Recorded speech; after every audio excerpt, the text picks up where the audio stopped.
পারিবারিক ব্যবসার পার্টনার হিসেবে রাখার বিনিময়ে ২৭ লাখ টাকা আত্মসাৎ ও হুমকি ধামকি এবং ভয়ভীতি দেখানোর অভিযোগে মামলা করা হয় মডেল ও অভিনেত্রী মেহেজাবিন চৌধুরী ও তার ভাই আলিসান চৌধুরীর বিরুদ্ধে।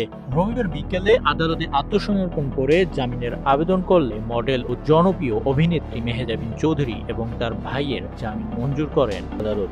আগে পারিবারিক ব্যবসায় পার্টনার করার আশ্বাস দিয়ে ২৭ লাখ টাকা নেওয়ার পর তা আত্মসাৎ ছাড়া ও ভয়ভীতি হুমকি দেওয়ার অভিযোগে বাদী আমিরুল ইসলামের করা মামলায় ঢাকার একটি আদালত তার বিরুদ্ধে গ্রেফতারি পরোয়ানা জারি করেন। আদালত সূত্রে জানা যায়, মামলায় নির্ধারিত তারিখে আসামিরা হাজির না হওয়ায় ১০ নভেম্বর নির্বাহী ম্যাজিস্ট্রেট আদালতের বিচারক আফরোজা তানিয়া মেহেজাবিন ও তার ভাইয়ের বিরুদ্ধে গ্রেফতারি পরোয়ানা জারি করেন। একই সঙ্গে গ্রেফতার সংক্রান্ত তামিল প্রতিবেদন দাখিলের জন্য আগামী ১৮ ডিসেম্বরের দিন ধার্য করা হয়েছে। মামলার অভিযোগে বলা হয়, বাদী আমিরুল ইসলামের সঙ্গে দীর্ঘদিনের পরিচয়ের সুযোগে নিয়ে বিভিন্ন প্রলোভন দেখিয়ে মেহেজাবিন তাকে নতুন পারিবারিক ব্যবসার পার্টনার করার কথা বলে প্রতিশ্রুতিতে নগদ ও বিকাশের মাধ্যমে বিভিন্ন সময় মোট ২৭ লাখ টাকা নেন অভিনেত্রী ও তার ভাই।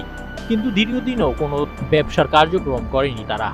পাওনা টাকা চাইতে গেলে নানা অজুহাতে সময় ক্ষেপণ করেন। অভিযোগে আরো উল্লেখ করা হয়েছে, চলতি বছরে ১১ ফেব্রুয়ারি টাকা ফেরত চাইতে গেলে ১৬ মার্চ তাকে হাতিরঝিল রোডের পাশে একটি রেস্টুরেন্টে দেখা করতে বলা হয়। ওই দিন সেখানে গেলে মেহেজাবিন ও তার ভাই এবং আরো কয়েকজন তাকে অশ্রাব্য ভাষায় গালাগালি করে।